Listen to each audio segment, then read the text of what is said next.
우리 옆에 분들과 인사하겠습니다. 잘생기셨습니다. 시작. 네, 스타일이 멋지십니다. 시작. 네, 가을이 되면 조금씩 변화를 추구하시는 것 같습니다. 네, 오늘 설교 제목은 기다림이 버거울 때라는 제목입니다. 기다림에 관해 말씀을 드리고자 합니다. 제가 여러분들과 나누고자 하는 기다림은요, 결론과 본론부터 말씀드리면 그것은 첫 절과 끝절에 소개되어 있는데요, 그것은 바로 여호와 하나님을 기다리라는 말씀입니다. 여러분, 제가 왜 결론부터 말씀을 드릴까요? 오늘 성경이 그렇기 때문입니다. 저는 성경에서 말씀하시는 그 순서에 따라 여러분에게 말씀을 드리고자 합니다. 성경은요, 바로 우리에게 결론부터 말씀하고 계세요. 특별히 히브리 시는 이 시편이 시지 않습니까? 이 시는 독특한 구조가 있는데요, 그것은 첫 절과 끝절이 항상 깊은 연관을 갖고 있습니다. 반대되는 이미지이기도 하고 같은 이미지이기도 하고 보완하기도 하고, 그런데 오늘 본문 말씀 1절과 끝절을 보면 우리가 기다리고 바라야 될 분, 그 다음에 기다림의 대상은 바로 여호와 하나님이심을 여러분 믿으시기 바랍니다. 사실 이 얘기만 해도 돼요. 근데 왜 시인이 이 얘기를 하는지 좀 나누고자 하는 것입니다. 그리고 이 1절 말씀에 계속적으로 보면요, 여호와는, 오늘 찬양대가 예람 찬양단이 참 잘 찬양을 하였죠. 여호와는 나의 빛이시래요. 나의 구원이시래요. 나의 생명의 능력이시래요. 이 사실 하나만으로도 내가 절대로 두렵지 아니하고 내가 요동하지 아니하고 그 확실한 대상을 향하여서 기다림을 갖는다는 얘기입니다. 사랑하는 여러분, 이 얘기가 다윗에게 얼마나 힘이 되었겠습니까? 이 다윗의 상황은 지금 그렇게 두려워하지 않을 만큼 그렇게 태어난 상태가 아니거든요. 다윗 오늘 본문에 말씀면 악인들이 내 살을 먹으려고 쫓아온대요. 그리고 군대가 나를 치기 위해서, 여러분 진 보셨어요? 군대 가면 진을 형성하거든요. 적들을 제압하기 위해서 진을 짜요. 다윗을 쫓아가기 위해서 군대가 여기 숨기도 하고 저기 숨기도 하고 매복하기도 하고 진을 짰대요. 그러니까 다윗의 상황은 지금 천만인이 그를 에워싼 죽음의 문턱이 정말 한 걸음뿐인 그러한 상황 가운데 있다는 얘기입니다. 좀 비인격적으로 들릴 수도 있지만, 그러나 다윗은 내가 두려워하지 않는데요. 왜 그래요? 그것은 바로 오늘 본문 1절에 보면 여호와가 나의 빛이시고 또 나의 구원 되시고 나의 능력이 되신다는 것입니다. 빅터 프랭클이라는 사람이 책을 썼는데요, 죽음의 수용소에서 라는 책을 썼습니다. 빅터 프랭클 박사는 미국의 유명한 심리학자였죠. 그런데 유대인으로서 2차 세계대전 기간 동안 아우슈비츠 그 수용소에서 있었지만 하여튼 생명을 건져서 그가 있었던 그 아우슈비츠의 참상을 온 세상에 폭로하였던 그의 책으로 그 실화를 폭로하였던 그런 사람입니다. 빅터 프랭클의 죽음의 수용소 앞에서 보면 참 독특한 얘기가 나옵니다. 빅터 프랭클이 그 안에서 있었던 일을 회고하면서 많은 사람들이 그 수용소에서 죽었던 일을 회고해 보면 음식이 없어서도 아니고 노동이 없어서도 아니고 그 시기가 연말이었다는 거예요. 여러분. 연말에는 어떤 일들이 있죠? 크리스마스가 있고 또 해피뉴 새해가 있지 않습니까?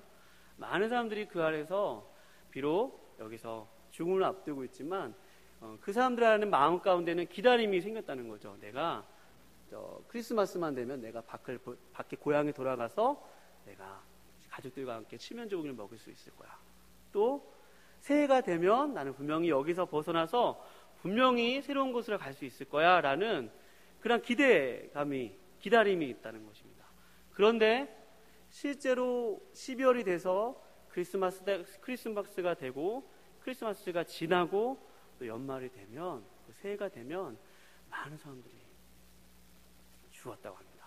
그것은 노동이 힘들어서도 아니고 먹을 것이 부족해서도 아니고, 그것은 그 사람들 마음 가운데 기대감이 사라졌기 때문입니다. 마치 오늘 다윗이 한 치 앞도 내다볼 수 없는 군대가 자신을 에워싸고 있는 그 상황 가운데서 도저히 앞을 내다볼 수 없는 그 흑암 속에서 똑같은 상황 속에서 사람들은 기대감을 잃어버리고 맙니다. 상황이 어려워서 버틸 수 없는 것이 아니라 그 기대감을 잃어버리는 그 자체가 많은 사람들로 하여금 좌절하게 하고요, 또 포기하게 하고 어려운 그러한 삶을 겪게 되는 것입니다. 그런데 저는 그런 비관적인 말씀을 드리려고 하는 것이 아니라, 그러나 다윗은 빅터 프랭클 박사의 똑같은 상황 가운데 있었지만, 사랑하는 여러분, 다윗의 마음은 두려워하지 않았음을 여러분 확인하시기 바랍니다. 왜 그렇습니까? 그것은 바로 이 한 절, 여호와는 나의 빛이시기 때문입니다. 여러분, 저와 여러분들이 한 가지 실험을 하면 확실할 텐데요. 우리 본당불을 다 끄면 어떻게 될까요? 새벽 예배 오면 깜깜하지 않습니까? 그런데 아무리 칠흑 같은 어둠이어도 그 어둠을 이기려면 어떻게 하면 됩니까? 불을 켜면 돼요. 작은 불씨 하나, 작은 불꽃 하나만 있으면 어둠은 금세 확 사라지거든요. 그러니까 빛인 그런 능력이 있어요. 그러니까 여호와는 나의 빛이시다라고 했을 때 이 시인이었던 다윗은 그의 삶의 현 상황이 어둠이었어요. 깊은 그런 앞치앞도 내다볼 수 없는 어둠이었다는 것입니다. 그러나 여호와가 빛이 되실 때 그 어둠을 여러분 물러날 수 있으면 여러분 믿으시기 바랍니다. 근데 더 제가 이 부분을 더 깊이 묵상하면서 정말 은혜가 되고 이게 확실하다는 확신이 들었던 것은 바로요, 시편 139편에 보면, 시편 139편은 다윗이 인생 노년에 쓴 시거든요. 거기 보면 11절 말씀과 12절 말씀에 이런 말씀이 있어요. 제가 한번 읽어드리도록 하겠습니다. 내가 혹시 말하기를 흑암이 반드시 나를 덮고 나를 두른 빛은 밤이 되리라 할지라도 주에게서는 흑암이 숨기지 못하며 밤이 낮과 같이 비추이나니 주에게는 흑암과 빛이 같음이니. 할렐루야. 여러분, 하나님은요, 흑암과 빛이 일반이시래요. 그러니까 하나님에게서는 강한 빛도 하나님에게서 감출 수 없고, 아무리 깊은 어둠도 하나님은 흑암과 빛을 똑같이 여러분 여기시는 분이시면 여러분 믿으시기 바랍니다. 그 하나님이 능력이 되시기 때문에, 그 빛의 능력을 인해서 자신의 삶이 아무리 좌절하고 어두운 가운데 있을지라도 시편 이 기자인 다윗은 오늘 내가 두려워하지 않고 내가 여호와를 기다린다고 얘기했다는 것입니다. 사랑하는 여러분, 또 다윗은 뭐라고 얘기합니까? 여호와는 나의 구원이시다, 그리고 여호와는 나의 생명의 능력이시다라고 고백을 하죠. 그 하나님을 얘기하면서 특별히 오늘 그 하나님을 부르면서 여호와라고 부르고 있습니다. 여호와라는 의미도 참 의미가 큽니다. 이 여호와라는 이름은 하나님이 그의 백성들에게 주신 이름이에요. 아브라함과 또 이삭과 야곱의 하나님이라고 부르시는 그 하나님께서 모세가 당신은 누구십니까? 라고 했을 때 나는 스스로 있는 자다라고 말씀하시면서 이 여호와라는 이름을 주셨거든요. 이 여호와라는 이름은 나는 스스로 있는 자로서, 나는 너희가 규정할 수 있는 그 어떤 대상이 아니라는 거죠.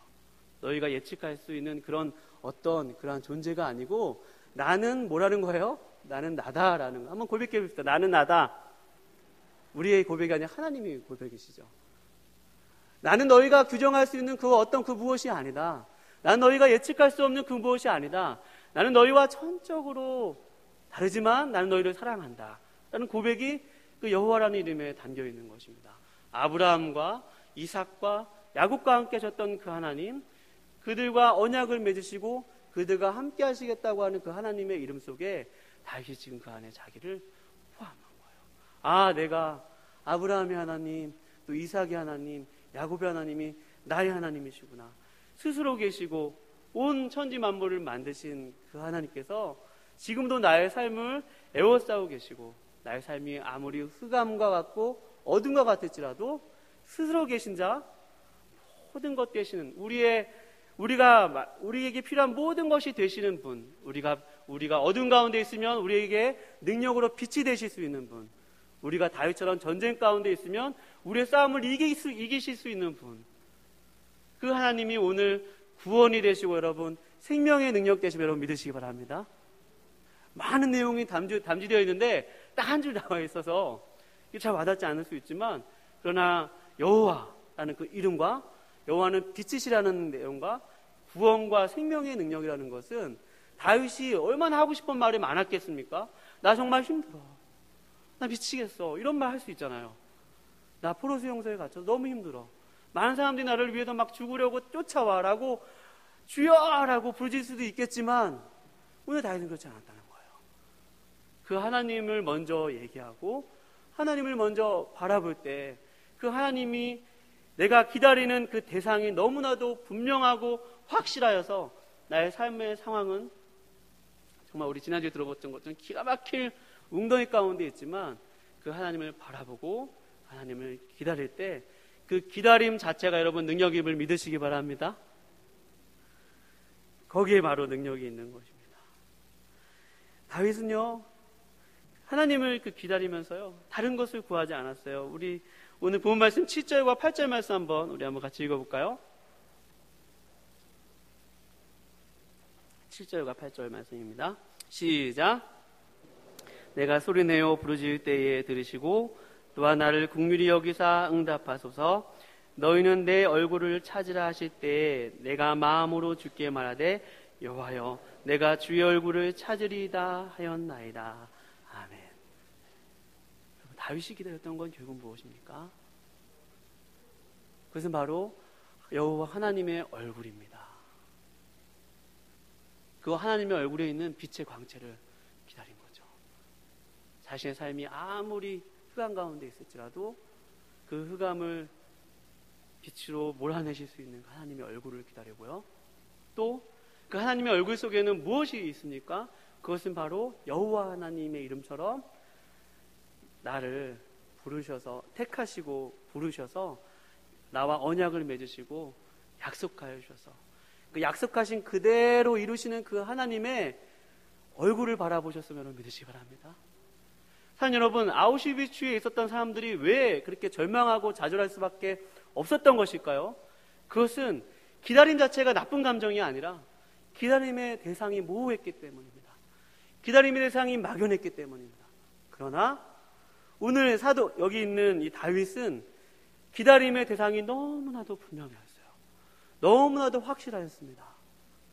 그 확실하신 그 하나님을 바라볼 때 우리 마음 가운데 그 기다림이 헛되지 아니하고 그 기다림 가운데 그 기다림 자체가 능력이 되어서 하나님의 얼굴을 구하고 하나님의 언약을 구하는 저 여러분 되시기 축원드립니다. 우리 같이 11절 말씀 한번 읽어보실까요? 11절 말씀입니다. 시작. 주의 도를 내게 가르치시고 내 원수를 생각하셔서 평탄한 길로 나를 인도하소서. 다윗이 기다렸던 여호와의 얼굴은요, 바로 하나님의 말씀입니다. 언약의 언약이죠. 오늘 12절 말씀에 보면 여호와여 나에게 주의 도를 좀 가르쳐달라고 하죠. 나의 주의 도를 가르쳐서 내 원수에게서 평탄한 길로 인도해달라는 것입니다. 여러분, 하나님의 얼굴이 막연하십니까? 우리가 기다리는 것이 막연하십니까? 하나님의 말씀을 붙드시기 바랍니다. 하나님의 언약을 붙들 때 그 기다림은 헛되지 않다는 거예요. 여러분, 성경을 읽을 때 우리가 소리내어서 그 읽는 그 자체가 능력이 있어요. 제가 참 시편을 즐겨 읽었습니다. 시편이 150장으로 되어 있잖아요. 그러니까 하루에 5장씩 읽으면 한 달에 몇 번 읽어요? 한 번을 읽죠. 그러니까 잠언을 하루에 아침에 한 장 읽고 또 저녁에 시편을 5편 읽으면 잠언과 시편을 한 달에 한 번씩 통독을 할 수가 있습니다.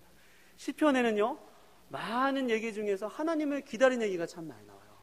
그 중에서 시편의 꽃 중에 꽃이라고 하는 시편 119편에서는 얼마나 시인이 하나님을 기다리는지, 내가 원수들이 나를 잡으려고 쫓아옵니다. 주여 위증자가 악을 토하고 나를 해치려 합니다. 그러나 내가 주의 율례를 기다립니다. 주의 말씀을 기다립니다. 여호와의 말씀은 내 발의 길이요 내 등의 빛이니이다. 이 시인은 아주 구구절절하게 아주 그 말씀들을 많이 이 시편 119편에 하나님을 기다리는 것은 바로 하나님의 율례의 말씀, 기록된 말씀을 기다리는 것임을 아주 이 시인이 구구절절하게 표현한 것입니다.